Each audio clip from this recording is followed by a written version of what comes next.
So today we'll have top 50 plus questions on the torsion chapter for AE or JE civil examination, and the subject is strength of material. So let us see the first question. The first question is that the shear stress in a circular shaft of radius r is subjected to torsion. Then the shear stress is maximum at center of the shaft, at a distance r by 2 from the center, at a distance r by pi from the center, or at the surface of the shaft. So the correct answer is at the surface of the shaft. As we know from the shear stress distribution in the torsion, we know it goes like this. It is maximum at the surface. It is maximum at the surface since tau is directly proportional to r, and at this point r equals r max equals r, and at this point r is 0, hence shear stress is also 0.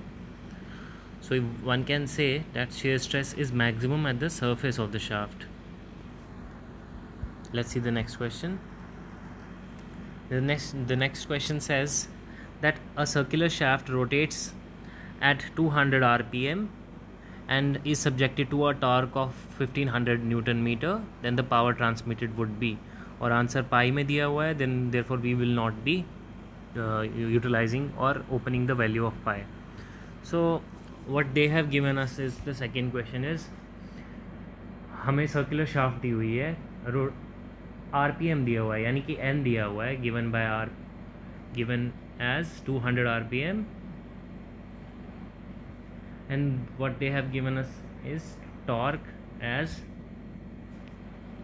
given by T as 1500 Newton meter, और power पूछी है kilowatts में. Now we know the power formula is given as P equals to T theta. Theta यहाँ पे 2 pi f लिखते हैं हम, और f equals n by 60 लिखते हैं, जहाँ पे n rpm में होता है. और फाइनली हमारा पावर का जो फॉर्मूला है वॉट में, वो आता है 2 पाई एन टी बाई 60, जहाँ पर n हमारा रिवोल्यूशन पर मिनट में होता है और t हमारा न्यूटन मीटर में, यानी कि टॉर्क. और हमें जब किलोवाट में निकालना होता है, वी सिंपली डिवाइडेड बाय 1000, और ये फॉर्मूला बन जाता है 60,000, जहाँ पे कि n हमारा आरपीएम में ही रहता है और टॉर्क हमारी न्यूटन मीटर में रहती है. So in this given question we have to find out P 2 times pi times n is 200 rpm and torque is 1500 Newton meter, and below this we have 60,000. So we'll simply simplify it. 1 2 3 4 1 2 3 4, and then I can write as 3 5. This becomes 10 pi kilowatt. That is 10 pi kilowatt is the correct answer. Let's see the other question. It says the ratio, this is the third question, the ratio of maximum shear stress to average shear stress is 4/3 in a beam of, well, this is the question of shear stress chapter actually. तो हमें पता है कि shear stress chapter में, in the shear stress chapter we know that unlike the distribution of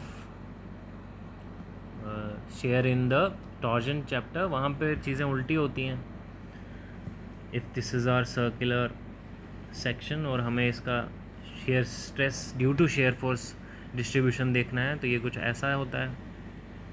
और यहाँ पर tau max जो होता है वो होता है 4/3 of tau average for a circular section, और अगर rectangular होता तो that would have been 3/2 of tau average, और अगर diamond होता तो that would have been 9/8 of tau average. Hence इस question में हमें tau max tau average का ratio पूछा था for a circular section, that will be 4/3. This is for a circular cross section. Then we have this question, fourth question, which asks, एक shaft है which is subjected to a bending moment m and torque T, then the equivalent bending moment is, अब हमें पता है कि equivalent bending moment का formula होता है half bracket m plus root under m square plus t square. Therefore we'll simply be utilizing this formula.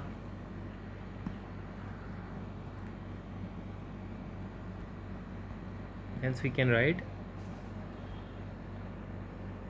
given m is equals to 400 Newton meter and t equals 300 Newton meter, I can write m equivalent as 1 by 2 bracket m plus root under m square plus t square. I can write, अब मैं 100 और 300 400 और 300 की जगह simple जल्दी calculation करने के लिए सिर्फ 4 और 3 लिखूँगा. 100 से मैं बाद में मल्टीप्लाई कर दूँगा. सो 4 प्लस रूट अंडर 4 का स्क्वायर इज़ 16, 3 का square is 9, that becomes 4 plus 25 का square root is 5, this becomes 9/2 that is 4.5. और क्योंकि एक्चुअल वैल्यूज़ हंड्रेड्स में थी, इसको मैं मल्टीप्लाई करूँगा 100 से, that will become 450 Newton meter. Hence D is the correct answer with this question. Let's see fifth question. यहाँ पे पूछ रहा है कि सॉलिड सर्कुलर शाफ्ट है और डाया D है और उसका पोलर मॉड्यूलस पूछा हुआ है. तो polar modulus solid circular shaft का सिंपल है π/16 d क्यूब. ये सॉलिड शाफ्ट का है, और अगर हॉलो का पूछा होता तो that would have been π/16 d cube 1 - k4, जहाँ पे k is the ratio of inner to outer dia. Similarly we can solve the, here we have another question which says that find the torque which has a shaft find the torque which a shaft of 180 mm dia दिया हुआ है can safely transmit if the shear stress is not to be exceeded 45 Newton per mm square. Now see, ये भी एक concept है torsion chapter में ही for the shaft, जहाँ पे हमें क्वेश्चन क्या बोल रहा है, क्वेश्चन बोल रहा है कि find the torque if shear stress is not to be exceeded 45 MPa और न्यूटन पर mm स्क्वायर. तो कॉन्सेप्ट यहाँ पे सिंपल है, इसे हम कहते हैं torsion carrying capacity. Torsion carrying capacity of a shaft या टॉर्जन मोमेंट ऑफ रेजिस्टेंस भी किसी किसी क्वेश्चन में पूछा जाता है. इट इज़ सिंपल, आपको टॉर्क निकालनी है बट परमिसिबल शेयर स्ट्रेस के लिए ही times the polar section modulus. ये इसका फॉर्मूला है, जहाँ पे tau P is the permissible shear stress और Z P is the permissible section modulus. तो हमें टॉर्जन कैरिंग और टॉर्क कैरिंग कैपेसिटी निकालनी है. तो गिवन क्वेश्चन में हमें क्या क्या दिया हुआ था, उन्होंने सिर्फ डाया दिया था. The dia was given as 180 mm and they had given us tau p shear stress not to be exceeded. इस टर्म का मतलब परमिसिबल शेयर स्ट्रेस ही होता है, यानी इससे ज़्यादा नहीं होना चाहिए शेयर स्ट्रेस. तो लेट अस सी, क्योंकि क्वेश्चन में मेंशन नहीं था कि वो शाफ्ट सॉलिड है या hollow, we will always assume if not mention कि वो सॉलिड है. तो क्लियरली टाउ पी तो हमें दिया हुआ है और हमें टॉर्क निकालनी किस में है, किलो न्यूटन मीटर में, तो हमें यूनिट्स का भी ध्यान रखना है. तो टाउ पी तो गिवन है, लेट्स सी जेड पी निकालते हैं. सॉलिड शाफ्ट के लिए हमें पता है कि it is given by πd³/16. तो that I can write π/16 times d 180 whole cube. I can write this as 180 or 18 times 18 times 18 times 10 to the power cube, और ये सारी वैल्यू होगी mm क्यूब में.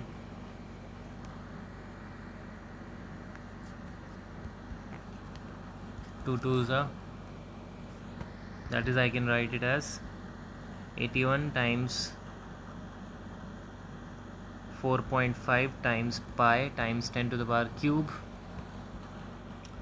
Then we have torque equals, this is mm cube, tau p which is 45 MPa, that is Newton per mm square, times zp हमने निकाला 81 times 9/2 और 4.5 times pi times 10 to the power 3 mm cube. This becomes mm, और ये Newton को kilo Newton में करने के लिए क्योंकि हमें टॉर्क को किलो न्यूटन मीटर में निकालना है, तो न्यूटन को किलो न्यूटन में करने के लिए 1000 से डिवाइड करेंगे, this will become kilo Newton, और mm को मीटर में करने के लिए अगेन हमें 1000 से डिवाइड करना पड़ेगा. आफ्टर सॉल्विंग दिस ऑल, क्योंकि यहाँ पे कैलकुलेशन थोड़ी सी बड़ी है, we get a value of 51.5 kilonewton meter. That is C option. Let us see the seventh option. Now this is again related to SFD BMD question, but क्योंकि यहाँ पे आ गया है तो we will solve it. Question पूछ रहा है कि एक a simply supported beam AB is subjected to a UVL throughout a span having ordinate यानी y axis का distance of W at A and 0 at B. तो which is correct? Slope of SFD at A is less, यानी ये बोल रहा है कि slope at A is less than slope at B SFD के लिए. और सिमिलरली बेंडिंग मोमेंट डायग्राम में बोल रहा है कि BMD में ये चेक करो कि slope of bending moment diagram at A is less than slope at B. तो पहले हम देखते हैं कि क्या केस है सारा.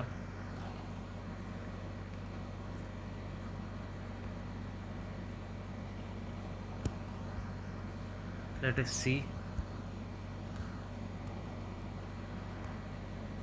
या so clearly simply supported beam दिया था हमें, और जिसमें पॉइंट ए ये है और पॉइंट बी ये है, और हमें यूवीएल दिया हुआ है which is W kilo newton per metre at point A, and it is 0 kilo newton per metre at point B. और हमें पहली सीट में वो में पूछ रहा है कि पहले तो इसका आप हमें SFD में बताओ कि स्लोप क्या होगा पॉइंट ए का और बी के कंपैरिजन में, और उसी तरह हमें बी में पूछ रहा है कि स्लोप क्या होगा पॉइंट ए का बी के कंपैरिजन में, again in BMD. So first of all we should know in this case कि जब हम इसका SFD ड्रॉ करते हैं, दैट इज दिस इज और point A and this is और point B, what we see is that क्योंकि यहाँ इस वाले एरिया में, in this area more force is occupied here only, जो एक्सटर्नल लोड है वो यहाँ पे ही ज़्यादा है. हेंस वी ऑब्जर्व कि यहाँ की रिएक्शन ज़्यादा होती है in comparison to the reaction at B. Hence I may write that यहाँ की रिएक्शन जो होती है that is WL/3, that is RA, and यहाँ की रिएक्शन जो होती है that is given by WL/6. So now what we have to see is कि पहला क्वेश्चन बोल रहा है कि SFD में स्लोप एट पॉइंट ए. सबसे पहले जो रिलेशंस हैं हमारे 3 SFD BMD में, शायद हमें SFD BMD ड्रॉ करने की ज़रूरत भी ना पड़े, वो ये है कि the slope of the loading diagram or the slope of the bending diagram, that is V is given as dm/dx, that is slope of the bending moment diagram gives the shear force at that point. Similarly, the slope of the shear force diagram at any point gives us the loading intensity or at that point. Right, let us see. हमें पहले question में पूछा है the slope of SFD diagram at point A. अब हम जानते हैं कि एट पॉइंट ए हमें ये पहले वाले पॉइंट के लिए ये वाला रिलेशन यूज़ करना है. At point A the loading intensity is what W, and at point B the loading intensity is what 0. So that means at point A loading intensity is W kilonewton per meter, which will also denote the slope of the shear force diagram donated by dv by dx at A. This is slope of SFD at A, and at point B the slope of SFD diagram, loading intensity क्या है B पर? 0, as you can see. यानी कि slope of SFD at B is 0. और question पूछ रहा है, पहला स्टेटमेंट पूछ रहा है कि slope of SFD at A is less. तो क्या slope of SFD at A is less than that of B? नहीं, B की 0 है, वहीं पर A पर तो W है. दैट क्लियरली मीन्स कि slope of SFD at A is greater than the slope of SFD at B. तो पहला स्टेटमेंट तो रॉन्ग हो गया. Now let's see the second option. It says the slope of bending moment diagram at point A is less than that at point B. तो अब इसे भी check करते हैं. अब बेंडिंग मोमेंट का पूछ रहा है, तो क्योंकि बेंडिंग मोमेंट का स्लोप पूछ रहा है तो we will utilize this equation. तो let us see again. At point A reaction कितना है? WL/3, और वही वहाँ पे शेयर फोर्स भी होगा. That is at A the shear force is how much? RA के बराबर होगी. That is WL/3 is minus dm/dx, which is slope of BMD at A. And at B, what is the reaction? It is WL/6. So WL/6 is minus dm/dx. That is slope of BMD at B. Especially at the end points of beam, जो reaction होती है उन and points पे, वही वहाँ का shear force भी होता है. So one can clearly see कि WL/3 is greater than WL/6. That is slope of BMD at A is greater. और यहाँ पे क्या बोल रहा है कि slope of bending moment at A is less. तो ये भी स्टेटमेंट रॉन्ग है. Hence neither one is correct nor two. Let's see the next question. So in the previous question, what I wanted to do is, I also wanted you to remember the SFD and the BMD and some aspects related to it. जब भी हमें UVL आए एक simply supported beam में, we should remember कि जहाँ पर load maximum होता है वहाँ पर रिएक्शन भी ज़्यादा होती है और उसकी वैल्यू WL/3 होती है. और जहाँ पर लोड मिनिमम या ज़ीरो होता है वहाँ पर reaction not RA but RB is given as WL/6, और ये भी वैल्यू हमें याद रखनी चाहिए. Similarly the shear force diagram में जो एक जहाँ पर मैक्सिमम हमारी शेयर रिएक्शन लग रही है वहाँ पर जो रिएक्शन है वही शेयर फोर्स में भी WL/3 आती है. और जो रिएक्शन हमारे पर पॉइंट B पर लग रही थी यानी दूसरे एंड पे लग रही थी वही यहाँ पे भी आती है. अब यहाँ पर अक्सर या तो लोड इस तरह दिया होता है where it is maximum at left, या फिर कभी कभार इस तरह दिया होता है. तो उसका स्लोप हमें कैसे चेक करना है? वी यूटिलाइज द फॉर्मूला, और वो इसी फॉर्मूला पे बेस्ड है. that minus W is what? dV/dx. यानी slope of shear force diagram gives you the load intensity.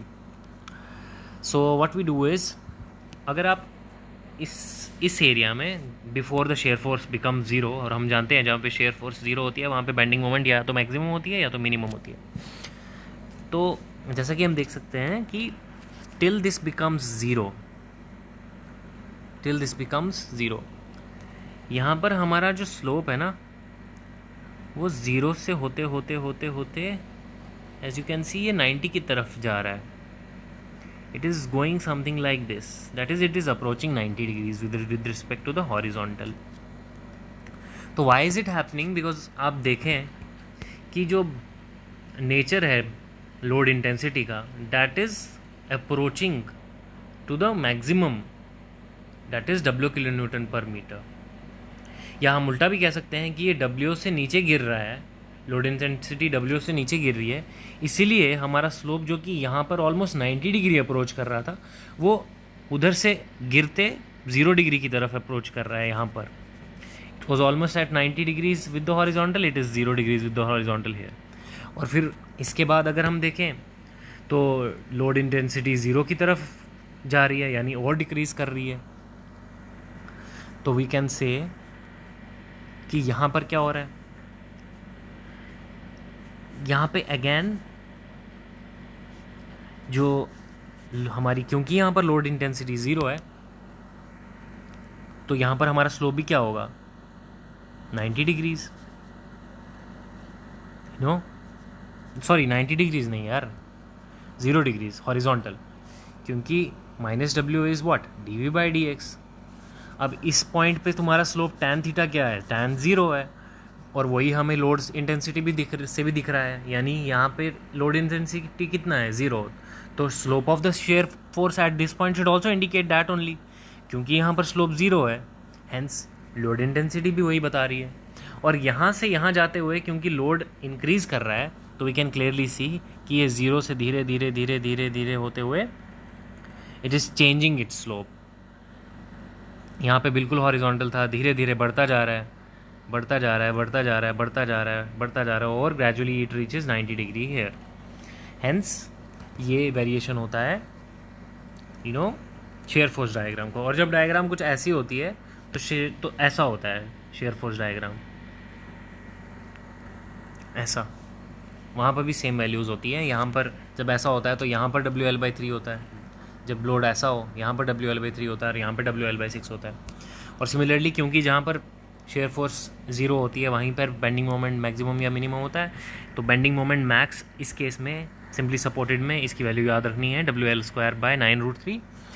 और हमेशा याद रखना कि जिस पॉइंट पे जो यूनिट UVL है वो 0 होती है, वहाँ से जो इस शेयर फोर्स 0 होने का पॉइंट या मैक्सिमम बेंडिंग मोमेंट होने का point, that is located at a distance of L/√3 और 0.577 L। Let's see the other question. Let's see the 8th question, जहाँ पे पूछ रहा है कि एक हॉलो सर्कुलर शाफ्ट है, मैंने यहाँ ड्रॉ करी हुई है हॉलो सर्कुलर शाफ्ट। इसका आउटर डाया D दिया हुआ है और वॉल थिकनेस दी हुई है, यानी this thickness is given as 25 mm, और दिया हुआ है कि allowable shear stress is this much. तो मैक्सिमम टॉर्क, यानी अगेन टॉर्क कैरिंग कैपेसिटी ही पूछा है। तो let us see the answer or the solution. So in this question we have given a hollow circular shaft which has an outer dia, capital D is given as 100 mm, और हमें wall thickness दी हुई है, that is this distance is given as 25 mm on both the sides। तो हम small dia निकाल सकते हैं, या inner dia, that is D minus 2 times of the thickness, that is 100 minus 2 times 25, that is 100 minus 50 is 50 mm। और हमें allowable यानी permissible shear stress दिया हुआ है, tau P is given as 125 megapascals, and maximum torque हमें निकालनी है in kilo newton metre. We know that maximum torque can be found using the formula tau P, that is permissible shear stress times the section modulus. अब क्योंकि यहाँ पर हमारा section modulus is what, hollow shaft का, we will use this formula ZP as π/16 d³ times 1 minus k to the power 4, okay, or we can also write it as π/16 d4 minus small d4 by d। यहाँ पर हमारा outer dia is how much, 100 mm, and inner dia is how much, 50 mm। so I can write torque as tau p is given how much, 125 megapascals, which I can write as Newton per mm square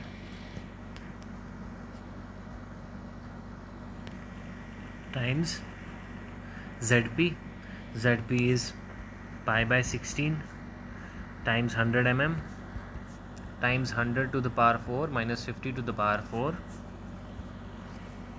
so I can write it as 25/5, this becomes 5 π/64 Newton per mm square,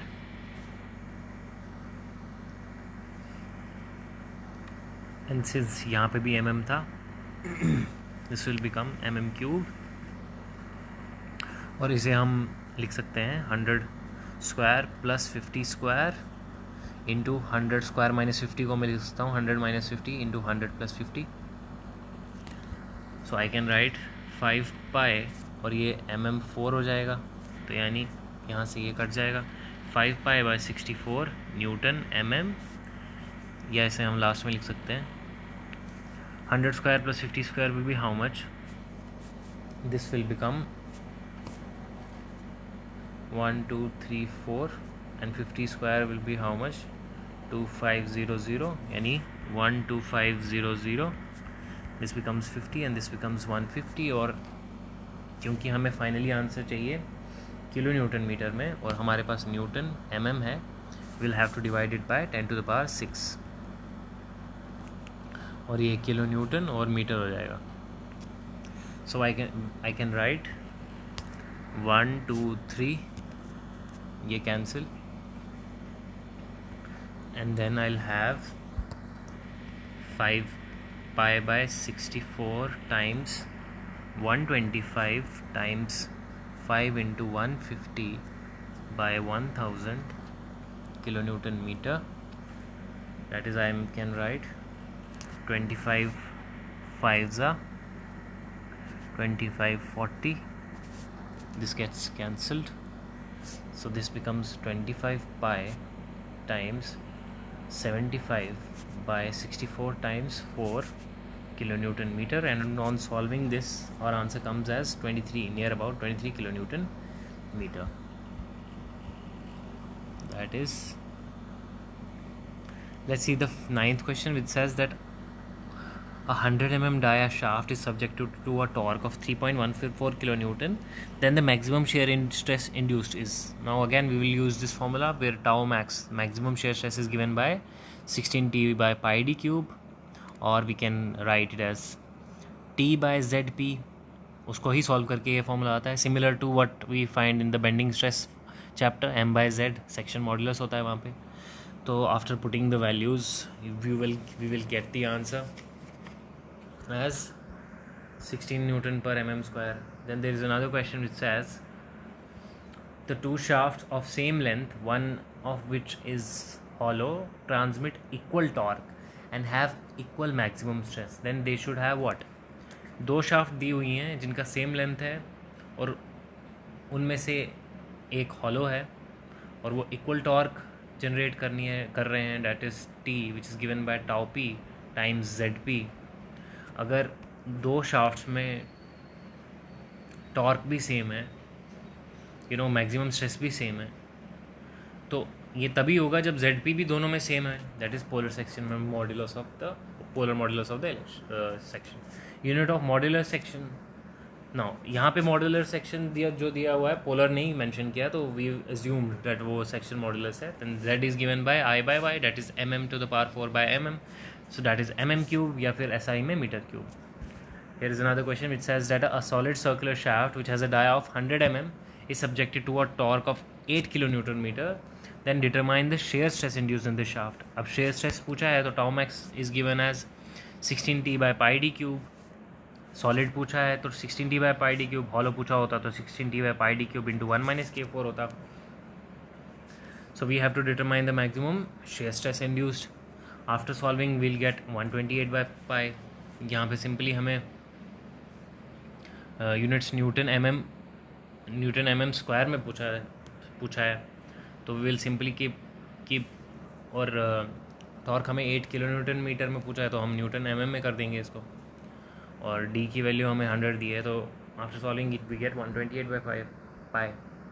here is another question which says find the maximum torque transmitted by a shaft of 100 mm dia if maximum shear stress induced is given. So of course we'll use this formula tau P into ZP. Solid shaft में ZP pi d cube by 16. After solving it we get 3140. Another question which says a solid circular shaft is subjected to pure torsion. The ratio of maximum shear stress to normal shear stress is given by, so assuming that this question they have said pure torsion and the ratio of maximum shear stress to normal stress. तो यहाँ पर basically हमें principal normal stress पूछा हुआ है, that is ये this is taken when we have bending plus torsion. At that के time we have a normal bending stress और normal stress and shear stress. But इस केस में सिर्फ प्योर टॉर्जन है, तो हम जानते हैं कि प्योर टॉर्जन के केस में sigma 1 is equals to tau, and sigma 2 is also minus tau, and tau max is also tau.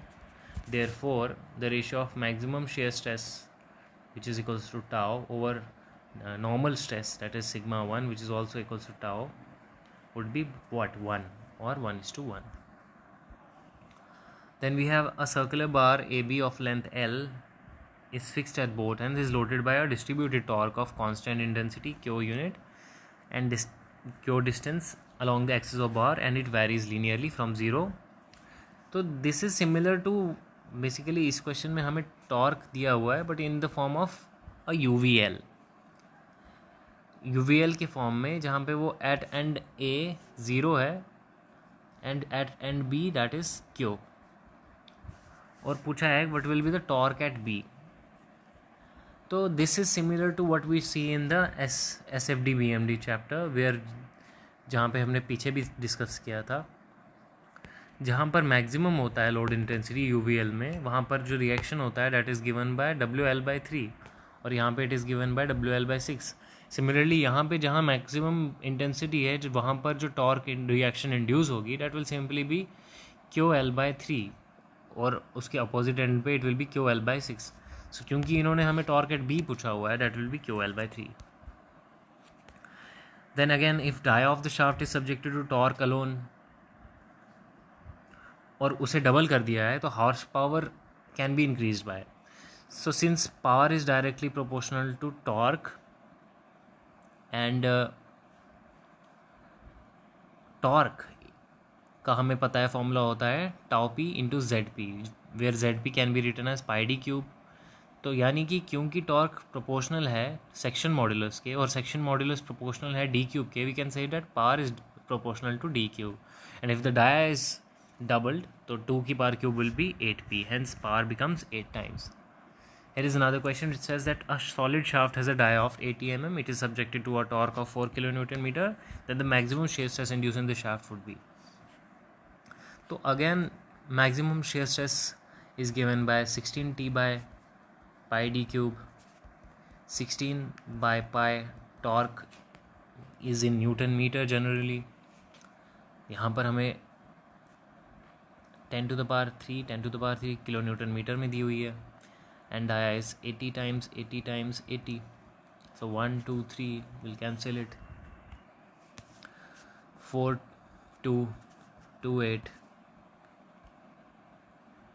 तो हमारे पास बचेगा 1000 by 8 pi, that is 125 by pi Newton mm square. Here is another question which says maximum shear stress induced is proportional to what? Tau max into origin is given by 16t by pi d cube, so that is inversely proportional to shear stress, hence C is correct. Let's see another question which says a solid shaft A of dia d and length L is subjected to torque T. Another shaft B of the same material and of same length but half the dia.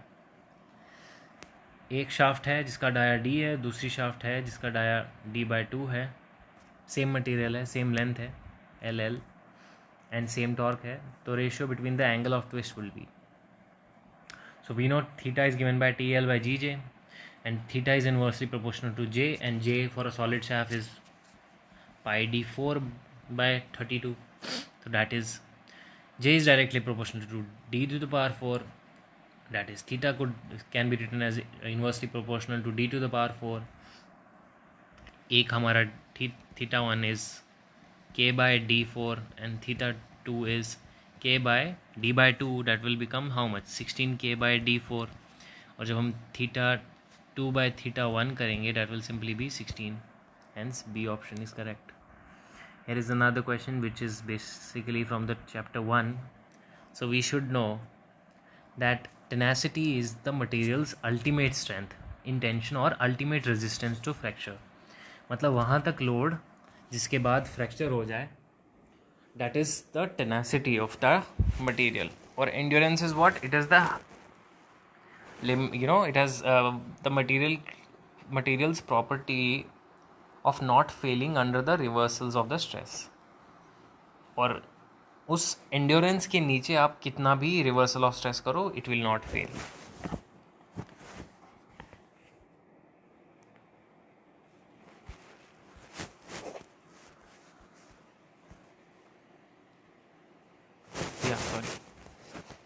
Then we have fatigue, that is materials diseased or decreased resistance to repeated reversal of stress. Yes, एक certain cycle होने के बाद, एक certain cycle complete होने के बाद material is no longer able to resist with repeated reversal of stress, and creep is material continues to deform with time under the sustained loading. Hence A will go with 1, B will go with 2, C will go with 3, and D will go with 4. Here's another question, that a circular shaft is subjected to a twisting moment of 100 kN meter, torque दिया हुआ है, and after the removal of the torque it is subjected to bending moment of this much. Any torque is given or twisting moment is given, bending moment is given, then the ratio of maximum shear stress to the first, in the first case, to maximum bending stress in the second case. Then again यहाँ पर क्योंकि both are involved, तो we know that tau max is given by what, T by ZP और 16T by pi d cube, और bending stress वाले cases में we know that sigma b bend max is given by 32m by pi d cube for a circular shaft. So this becomes this ratio, torque by 2m, और torque हमें कितना दिया हुआ था 100, and bending moment was also 100, so 100 over 2 by 100 becomes 1 by 2, that is 0.5. So here is another question which says that the angle of twist is proportional to, now since theta is given by T into L by Gj, therefore theta is directly proportional to T, that is torque, directly proportional to L, and inversely proportional to rigidity modulus and the polar moment of inertia. So angle of twist को twisting moment में compare किया तो that is directly proportional. Then we have, if a shaft is simultaneously subjected to the torque T by 2 and bending moment, then the ratio of maximum bending stress to maximum shear stress. अब we should remember this one thing, कि जब भी shaft is subjected to both bending moment as well as twisting moment, then ये ratio हमें याद रखना चाहिए, that tau max by sigma bending max should be T by 2m. अब यहाँ पर उल्टा पूछा है, ratio of sigma maximum bending stress to maximum shear stress, तो ये कितना हो जाएगा 2m by t हो जाएगा, तो 2m by t, बट यहाँ पर हमारा जो m है वो m की जगह 2m है, तो 2 into 2m, और t की जगह t by 2 है, that will become 2 ऊपर चला जाएगा, that is 8m by t, hence B is the correct answer. Then we have shear stress at the outermost fiber of a circular shaft. Outermost pe we know it is maximum, hence maximum. Then we have, if n is the ratio of internal and external dia of hollow shaft, then the ratio of the weight of hollow shaft and that of solid shaft of same strength. ये हमें याद रखना पड़ेगा. Basically इसका एक derivation होता है, that is bit long, but we can directly remember कि जब weight पूछा हो WH of hollow upon WS, it is given by 1 minus n की जगह, since we sometimes mostly use K, which is the ratio of internal over outer dia, we can write 1 minus K square over 1 minus K to the power 4 to the power 2 by 3, and this ratio is less than 1. That is यहाँ पर solid की capacity ज़्यादा होती है, और वहीं पे जो torsion carrying capacity का ratio होता है, that is written as 1 plus K square bracket root under 1 minus K square, and this is greater than 1, यानी कि torsion carrying capacity hollow की ज़्यादा है in comparison to that of solid. So इसका answer is 1 minus n square over 1 minus n to the power 4 to the power 2 by 3. Another question which says maximum shear stress developed on the surface of solid circular shaft and a pure torsion is this much. If the shaft is doubled, if the dia of shaft is doubled, then maximum shear stress developed is, again, tau max is 16T by pi d cube, that is tau max is inversely proportional to d cube, yani tau 1 by tau 2 I can write as d2 by d1 cube, or on comparison we simply get 40 MPa. Then this is a question which says, if a rectangular bar has been subjected to torsion, then the maximum shear stress occurs. So the correct answer is middle on the longer side. इसका एक graph होता है जहाँ पे हम observe करते हैं कि यहाँ पर जो स्ट्रेस डिस्ट्रीब्यूशन है that is higher or bigger than what we see on the other edges.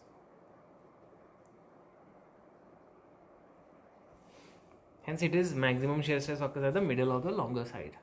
This rectangle mein this is the longer side. And then the shear stress at the center of a circular shaft is what? 0. Since again ऐसा variation होता है तो at center it is 0. Then 29 is read the following statements. Polar modulus or polar section modulus is ratio of polar moment of inertia to the radius of shaft. Yes, J by R max. Polar modulus is also called as section modulus. Nahi. Polar modulus of the solid circular shaft is calculated using this formula. No.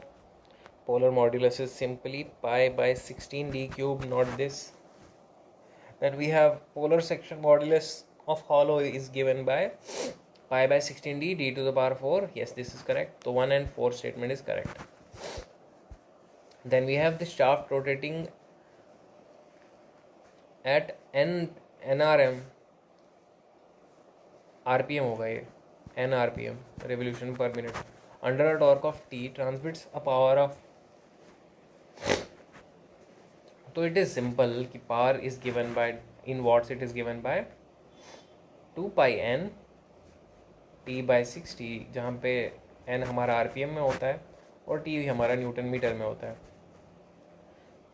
और we can write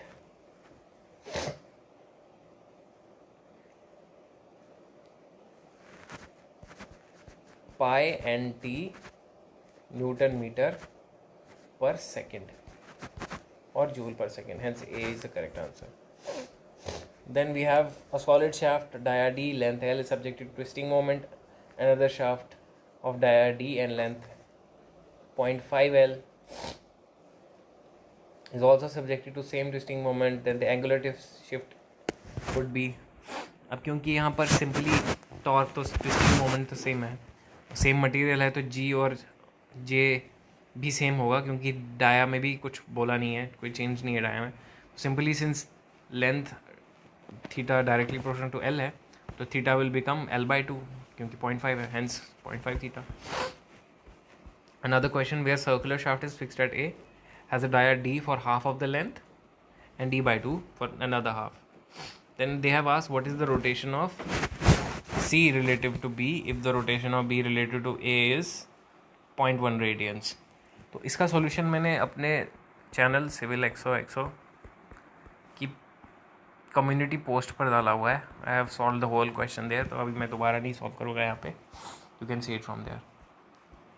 Another question which says a hollow shaft is subjected to torsion. Which of the following diagrams should the shear stress variation in the shaft along its radius? Hollow shaft में distribution कुछ ऐसा होता है hatched region की तरह, और इसमें ये equation लगती है, that is shear stress outer by shear stress inner is radius of the outer by radius of inner. Hence this is the correct diagram. See. Another question which says torsional section modulus will be for a hollow. We'll simply follow this.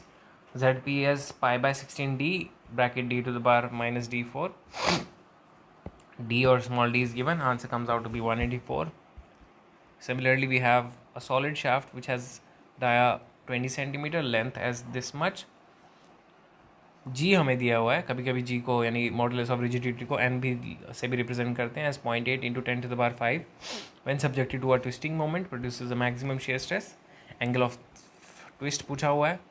We will simply use the equation of torsion which is torque by J, shear stress by R and G theta by L.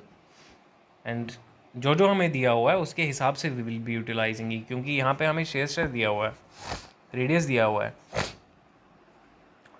Twisting moment नहीं दिया हुआ है, तो why would be using this? Length दिया हुआ है, so we'll simply write theta equals tau times L by G times R, and solving this we get 0.025. Similarly we have this the required dia now, और torque दिया हुआ है, shear stress दिया हुआ है. We can write tau max equal 16t by pi d cube. यहाँ पे हमारे टाउ मैक्स को उन्होंने f से रिप्रेजेंट किया है, mm². So D cube by 16t by pi F, तो d का इन्वर्स हो जाएगा, inverse cube 16t by pi F. और क्योंकि टॉर्क न्यूटन मीटर में है तो हम मीटर को mm में कर देंगे, तो 10 का क्यूब का इन 1/3 हो जाएगा, 10 बाहर आ जाएगा, तो that is 10 into 16t/pi f whole power 1/3.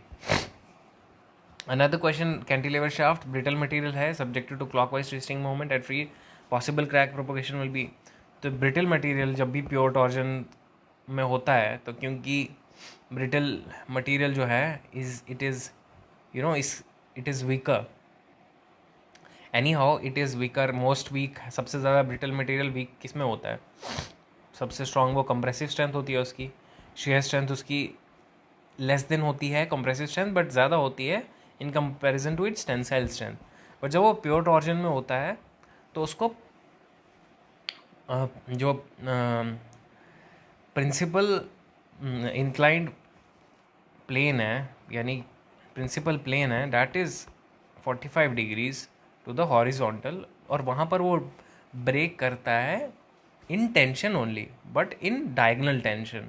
और वो डायगनल टेंशन का propagation 45 degrees to the axis of the shaft होता है, हेंस 45 डिग्रीज.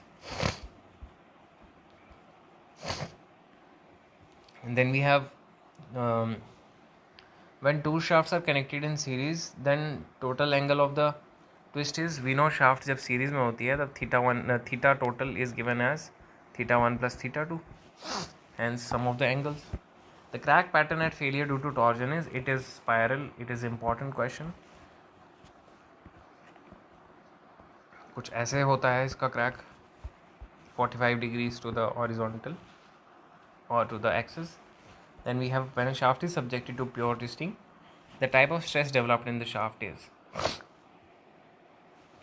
तो यह प्योर ट्विस्टिंग है, यानी टॉर्जन है, तो शेयर स्ट्रेस डेवलप्ड होता है, ना कि बेंडिंग स्ट्रेस, और ना ही एक्सियल, ना ही नॉर्मल स्ट्रेस बेंडिंग में प्रोड्यूस होता है या एक्सियल स्ट्रेस में प्रोड्यूस होता है. Then the ratio of MOR is nothing but torsion carrying capacity, which is written by tau p into ZP. यानी we can simply take the ratio of the ZP, that is polar section modulus of that of what, solid and hollow. So ये ratio हम लेंगे, ये solid का है, ये hollow का है, एंड और final answer comes out to be d to the power 4 over d to the power 4 minus d to the power 4. Let's see another question which says, solid circular shaft of dia D is subjected to an axial load to produce a stress of P. If same axial load is applied to hollow, जिसका कि external dia D है और internal dia d/2 है, तो corresponding stress would be. तो what we have been given is, इसमें the concept is simple, stress is equals to load by area, right. और यहाँ पर लोड से जो स्ट्रेस आ रहा है, एक फिक्स्ड लोड है जिससे कि स्ट्रेस P आ रहा है, लेट अस से the load is K in the solid shaft. और सॉलिड शाफ्ट का एरिया हम कैसे निकालते हैं, π/4 d², ये सॉलिड के लिए. और दूसरे में हमें लोड स्ट्रेस निकालना है, लेट अस से it is x, load constant है, और उसका एरिया कैसे हम निकालते हैं, $² - d². After solving this we will get, जहाँ पे कि small dia internal dia is D/2, हम सिंपली सब्स्टिट्यूट करेंगे और रेशियो लेंगे इनका, and will find that x is 4p/3. Then torsional rigidity is given by NJ और GJ. Again sometimes they represent rigidity modulus as n, so one should keep it in mind. Then we have two shafts A and B that are made of same material. The shaft A is of dia D and shaft B is of dia D/2. Then the strength of B that of A. Now strength or torque carrying capacity is given by tau P ZP. यानी section modulus का ratio लेना है. We'll be simply taking the ratio of ZP as π/16 D/2 whole cube. And ZP पहला वाला would be π/2 16d³. So this simply means कि B वाला would be 1/8 times. Then power transmitted in kilowatt and RPM mean torque. अब kilogram metre को हम convert करेंगे पहले newton metre में, which is 9.81 newton metre. After solving all of this, the answer comes out to be pi nt by 3060, or 2 pi nt by 4500 is comes in when जब हमें पूछा हो horse power in horse power, power in horse power. By the way वो 45,000 होता है ना कि 4500. If a shaft is subjected to pure twisting, element on the surface is subjected to pure shear stress. हम देखेंगे अगर उस शाफ्ट में हम एक एलिमेंट निकालेंगे तो विल फाइंड कि वो एक प्योर शेयर स्ट्रेस इंड्यूस के अंदर है. ये इसे एंटी क्लॉकवाइज घुमाने कर कोई कोशिश कर रहा है और ये इसे क्लॉकवाइज करेगा. A beam curved in plan is designed for beam bending moment, share and torsion. एक मान लीजिए हमारे पास वरांडा है which is in the shape of you, तो इस पर बेंडिंग मोमेंट तो लगता ही लगता है और शेयर फोर्स तो लगता ही लगता है, बट टॉर्क भी लगता है इस पर. That is, we also observe torque in this. Then we have in a shaft the shear stress is not directly proportional to, तो shear stress directly proportional to radius है, torque है, but shear stress is not directly proportional to length, inversely proportional, hence length. Then we have torsion member is fabricated from two concentric thin tubes. यानी simply बोल रहा है कि concentric thin tubes simply means एक hollow shaft ही है, but यहाँ पे थिकनेस बहुत कम है. At the ends the tube are weld to a rigid disc so that the both tubes are twisted as one unit.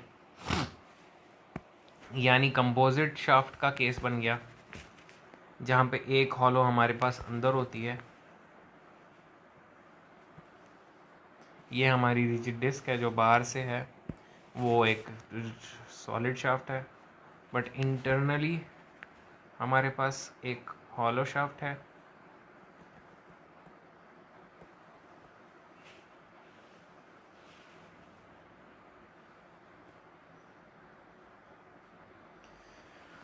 और हमें बोला है कि outer the radius of the outer tube is how much, 2r, that is this is 2r, और inner का r है, radius बोला है ना कि dia. And if shear stress developed in the outer tube is tau, तो that in the inner tube will be. तो हमें पता है जो हमने हैच सेक्शन बनाया हुआ था इसका रिलेशन ये कहता है कि shear stress in the outer by shear stress in the inner, जो कि हमें पूछा है, is nothing but radius of outer by radius of inner. अब this is given as 2r or this is given as r, तो tau inner will be how much? Nothing but tau naught by 2, that is 0.5 t. Then the maximum shear stress occurs on the outermost fiber of a circular shaft under torsion. In case of coiled helical spring, the maximum shear stress occurs on, this will have to remember, it is innermost fibers. ये PYQ है of SSC 2019 or 2017 SSC JEE. The theory you can use, you can search on textbook also. Which of the following sections will be best in torsion? So best would be और hollow circular section, because कम से कम material use करता है, वो material को बचाता भी है और उसके बावजूद ज़्यादा स्ट्रेंथ देता है, वो ज़्यादा टॉर्जन कैरिंग कैपेसिटी होती है उसकी, sorry, in comparison to solid circular, hence this. Then we have another question. It says a long shaft dia D subjected to twisting moment T at its end, then the maximum normal stress acting on cross section. तो cross section पे normal stress नहीं लगता है, that only happens in case of the bending stress, जहाँ पर हमारा stress जो है bending stress acts normal to the cross section, hence 0. Then we have a sphere of shaft. A spherical shaft can be said to be well only in torsion when it is dash torsion moment on both sides. तो pure torsion तभी होती है when we have equal in magnitude but opposite in direction torsion acting on a shaft, that is equal and in opposite direction. Then a column transmits load from slab to beams. Slab to beams, no, wrong. Beams to ceiling, beam से ऊपर क्यों लेगा, wrong. So neither.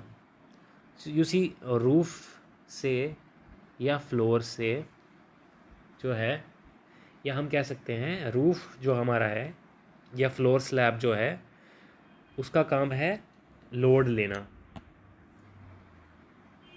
Floor slab का काम है load लेना, चाहे वो डेड लोड हो या लाइव लोड हो. वहाँ से बीम कैरी करती है इनका लोड, और बीम से कॉलम कैरी करता है, कॉलम फुटिंग में डालता है लोड, और फुटिंग सॉइल में ट्रांसफ़र करती है लोड को. Hence slab, neither of them are correct.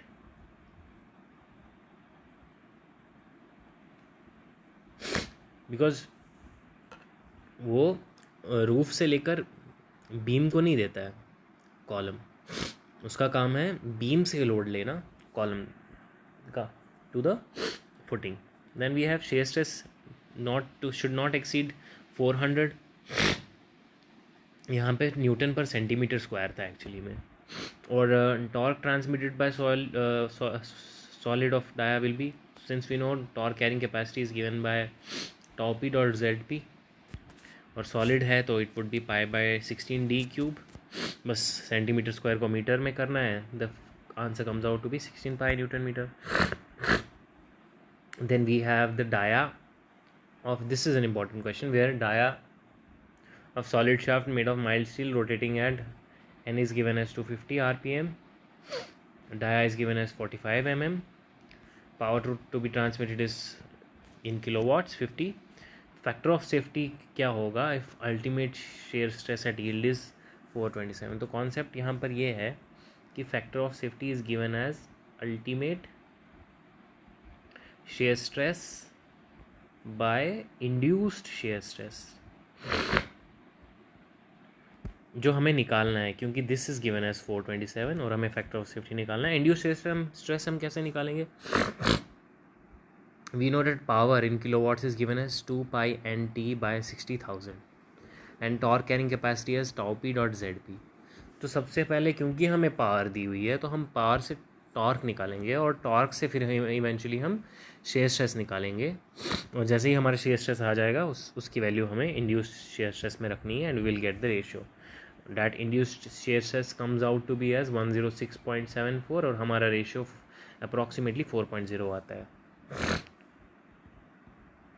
So let us see the next question. Here is another question जहाँ पर हमें पूछा है incorrect statement बताना है. Then torsional resistance of a shaft is directly proportional to, we know torsional resistance is given by tau p times zp. तो is it directly proportional to modulus of rigidity? तो हमें एक बारी equation देखनी पड़ेगी torsion की. Let us see. So we know sigma by y की जगह हमारे पास होता है tau by r equals m by I की जगह हमारे पास होता है टॉर्क बाय j, और e बाय r की जगह होता है g थीटा बाय l. तो टॉर्जनल रेजिस्टेंस जो है it is directly proportional to modulus of rigidity, yes. Angle of twist, yes. Reciprocal of length, yes. और यहाँ पे पूछा है मोमेंट ऑफ इनर्शिया. नहीं, मोमेंट ऑफ इनर्शिया तो होता ही नहीं है, it is always polar moment of inertia, so D is wrong. Then we have strain energy per unit volume, that is strain energy per unit volume. किसका? Hollow shaft का. दिया हुआ है 17f², जहाँ पे f इज़ और maximum shear stress. So we can write, since formula of strain energy per unit volume for a hollow is given by tau square 4g 1 plus k square, where k is what? The ratio of inner dia to outer. वही k हमें पूछा हुआ है, and this is equated to 17 F square की जगह हम tau square लिख सकते हैं. 64 n is g only, so this will get cancelled, g will get cancelled, this will become 16. So 1 plus k square is 17 by 16, that is k square becomes 1 by 16, that is k becomes 1 by 4, hence the correct answer is C. Then the ratio of plastic moment to yield moment, that is mp to m yield, is what? Nothing but shape factor.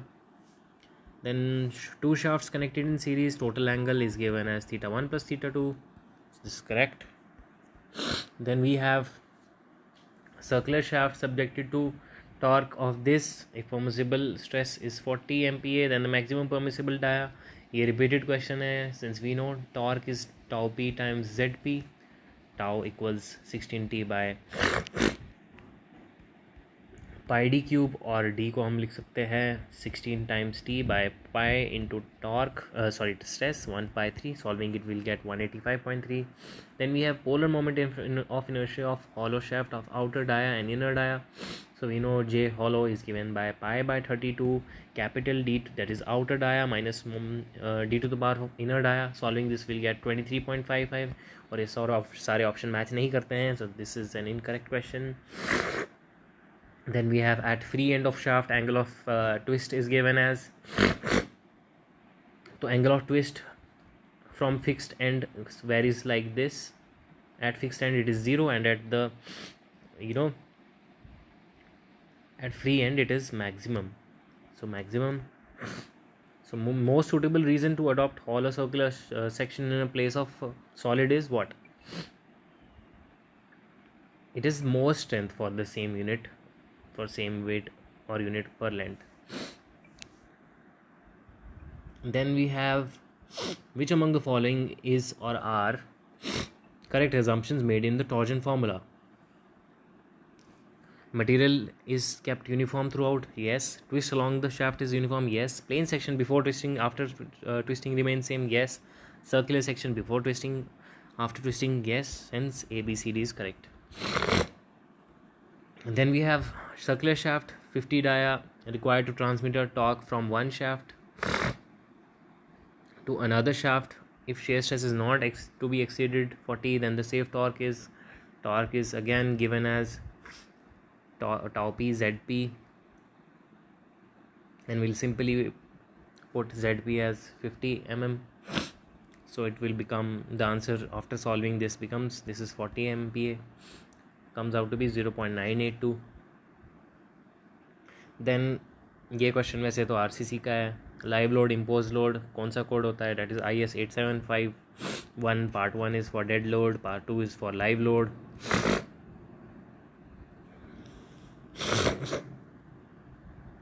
Then maximum torque in a solid circular shaft which has a dia 25 centimeter. This is 68, right? Yeah. Torque निकालने को पूछा है. We know power is 2 pi nt by 60,000. Power is 250 kilowatts.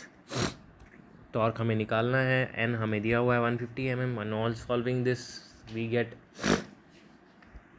final answer as 15915 Newton meter. Hence these were the 50 plus questions from the torsion chapter, where the purpose was simple, to revise the basics, formulas that often come in the exam, and some concept. Thank you.